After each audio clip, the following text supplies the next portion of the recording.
Friends, स्वागत है आपका आपके अपने YouTube चैनल गौसिया ज्ञान भंडार में। और मैं हूं आपकी दोस्त गौसिया यूबी। और एज़ यू नो कि हम लोग वोकैबुलरी सीख रहे हैं और फ्रेजल वर्ब्स वोकैबुलरी में हम लोग सीख रहे हैं। तो चलिए आज फिर सीखते हैं कुछ और नए फ्रेजियल वर्ब्स को। आई होप कि आप लोगों ने प्रीवियस सारी वीडियोस देखी हैं, नहीं देखी हैं तो प्लीज़ प्लेलिस्ट में जाकर देख लीजिएगा। और अभी तक अगर आप लोगों ने मेरे चैनल को सब्सक्राइब नहीं किया है तो प्लीज़ चैनल को सब्सक्राइब कीजिए, वीडियो को लाइक कीजिए एंड शेयर करना भी मत भूलिएगा। तो चलिए आज आपके मतलब की चीज़ें सीखते हैं। तो पहला आज जो है फ्रेजल वर्ब जो है पहला है break in on.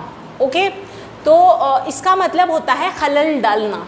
Okay, to interrupt a conversation और डिस्कशन, यानी कि जब हम किसी के डिस्कशन या कन्वर्सेशन में इंटरप्ट कर देते हैं उसका मतलब होता है खलल डालना। ठीक है, इसको हम टू इंट्रूड भी कह सकते हैं। तो ब्रेक इन ऑन का मतलब हमें समझ आ गया क्या होता है। चलिए एग्जाम्पल देखते हैं। एग्जाम्पल है the conversation between Jack and Jill was going on when John broke in on it. ठीक है, तो कन्वर्सेशन जो था जैक और जिल के बीच में चल रहा था और चल रहा था जब कौन आया, जब जॉन ने क्या किया, खलल डाल दिया उनके कन्वर्सेशन में। ठीक है, next is break into. Break into का मतलब होता है ज़बरदस्ती प्रवेश करना, टू एंटर बाय फोर्स। ठीक है, तो the thief broke into the house, यानी कि जो चोर है उसने ज़बरदस्ती घर में एंटर किया, प्रवेश किया। उसके बाद आता है ब्रेक ऑफ। ब्रेक ऑफ का मतलब होता है टू स्टॉप सडनली, अचानक से रुक जाना, या फिर टू एंड अ रिलेशनशिप, सहसा रुक जाना। ठीक है, तो वो होता है हमारा ब्रेक ऑफ। दो मीनिंग मैंने इसके आपको बताए हैं। आप सोच रहे होंगे कि ब्रेकअप भी कोई चीज़ होती है, हम लोग आज तक ब्रेकअप सुनते आ रहे हैं, तो डोंट वरी, वो आपका फेवरेट वर्ड वो भी ज़रूर आएगा। ठीक है, फिलहाल हम ब्रेक ऑफ समझते हैं। तो ब्रेक ऑफ का मतलब होता है सहसा रुक जाना, यानी अचानक रुक जाना। He broke of in the middle of his lecture yesterday, वो अपने कल के लेक्चर में अचानक से रुक गया। Okay, next is breakout. Okay, breakout का मतलब होता है टू स्टार्ट सडनली। ठीक है, टू स्टार्ट सडनली मतलब कोई चीज़ का मतलब होता है अचानक से फैल जाना। आप इसको टू स्टार्टेड सडनली कह सकते हैं या फिर टू स्प्रेड सडनली कह सकते हैं, जैसे डिसीज़ हो गया या वॉर हो गया। ठीक है, इस तरह की चीज़ें जो अचानक से फैल जाती हैं। तो हम कह सकते हैं एग्जाम्पल के तौर पे dengue has broken out in Delhi, कि दिल्ली में डेंगू फैल चुका है। Okay, next is breakup. Breakup आ गया है। ब्रेकअप का मतलब होता है टू एंड और डिस्पर्स। ठीक है, इसका मतलब होता है भंग होना।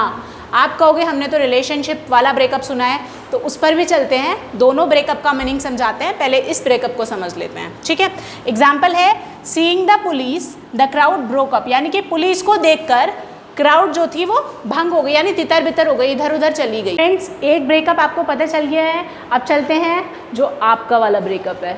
ओके, तो ये ब्रेकअप है, इसका मतलब होता है टू सेपरेट, यानी कि ऑफ अ रिलेशनशिप, अलग हो जाना किससे, किसी रिलेशनशिप से। ओके, तो एग्जाम्पल ले सकते हैं, they have broken up and now marriage is not on the cards. ठीक है guys, marriage is on the cards भी एक तरह का फ्रेज है। ठीक है, ऑन द कार्ड्स का मतलब होता है कोई चीज़ होना। ठीक है, कोई चीज़ होने वाली जब होती है तब हम ऑन द कार्ड्स कहते हैं।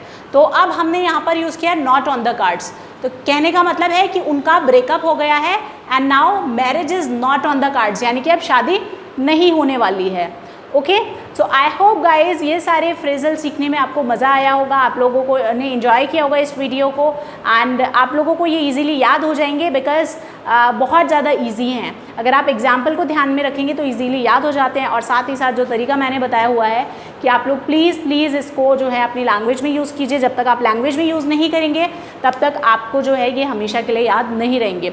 तो 2-3 बार जो है इसके ऊपर कोई सेंटेंस बना दीजिए डिफरेंट और इसको अपनी लैंग्वेज में यूज़ कर दीजिए, तो आप लोग ईजीली जो है इसको हमेशा के लिए याद रख पाएंगे। तो गाइज़ प्लीज़ अगर अभी तक चैनल को सब्सक्राइब नहीं किया है तो चैनल को सब्सक्राइब कीजिए, वीडियो को लाइक कीजिए एंड शेयर करना भी मत भूलिएगा। Thank you so much for watching. खुश रहिए, मुस्कुराते रहिए।